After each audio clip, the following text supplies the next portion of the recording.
Olá, boa tarde. Você acompanha agora notícias do Brasil e do mundo desta quinta-feira. E olha só, o IBGE reduziu a previsão para a safra de grãos deste ano.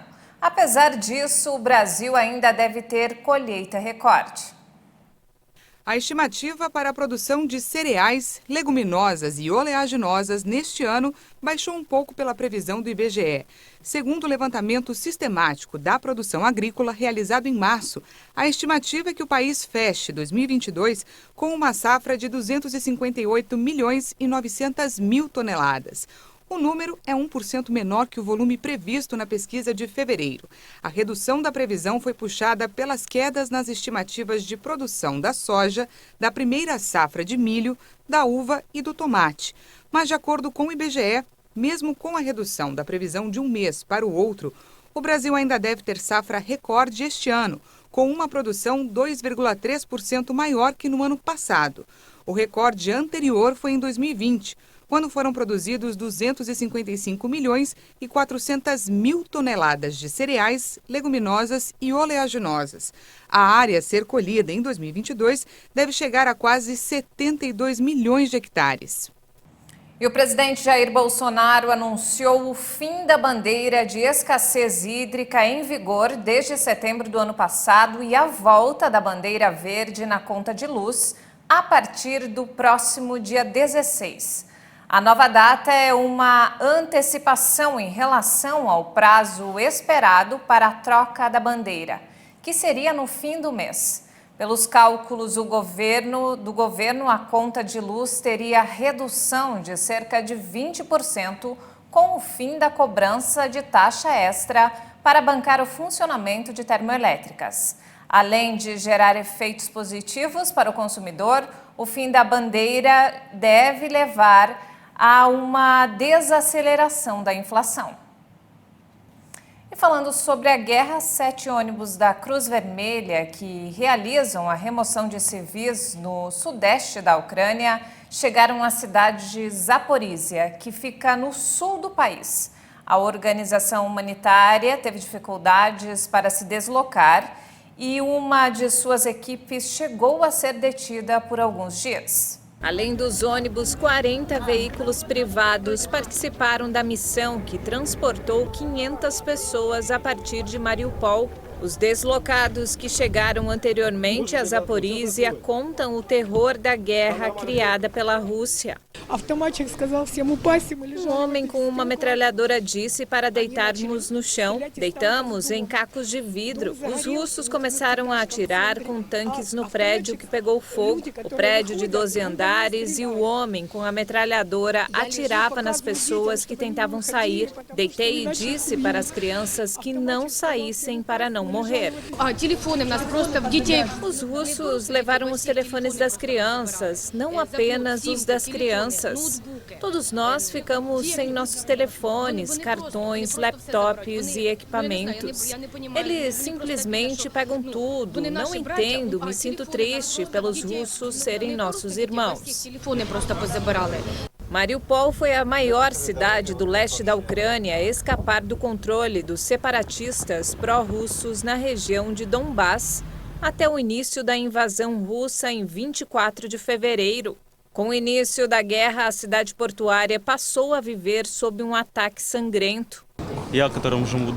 No prédio onde moro, 3 entradas foram incendiadas. Pessoas morreram lá, queimadas vivas, foi horrível.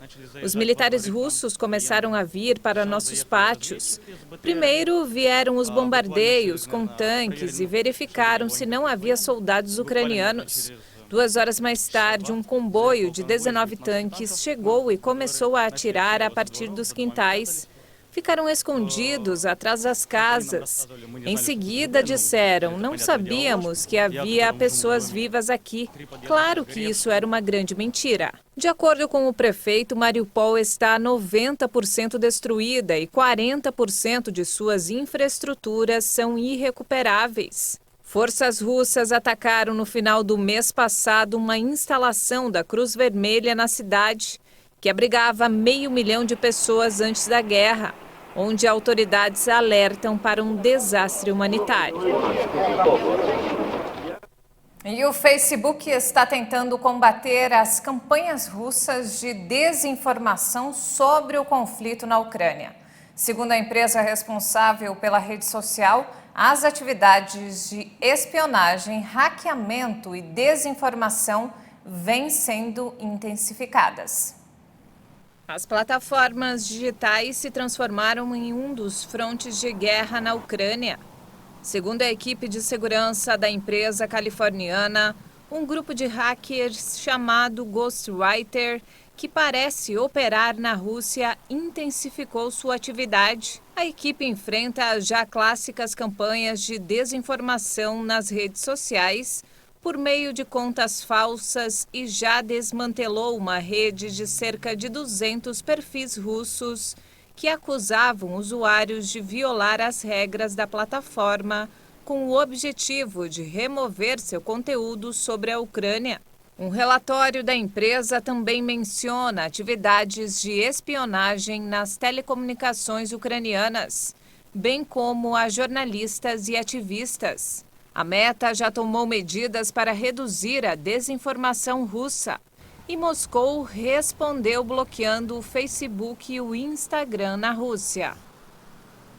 E mudando de assunto, olha só, Bogotá, na Colômbia, tem se tornado um refúgio para as abelhas que são ameaçadas pelos agrotóxicos.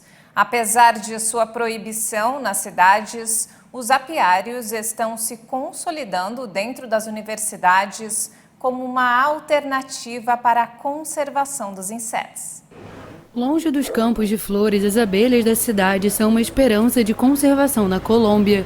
O apiário da Universidade do Rosário, em Bogotá, serve como laboratório para o desenvolvimento de um suplemento alimentar que protege as abelhas dos pesticidas. Professores e alunos trabalham para preservar esses insetos polinizadores ameaçados pela mudança climática, agrotóxicos, pragas e agricultura. Uma maneira de entender o que acontece com as abelhas é que os pesticidas acabam afetando algumas regiões neurológicas que afetam, por exemplo, o aprendizado e a memória e acabam com danos muito semelhantes ao Alzheimer.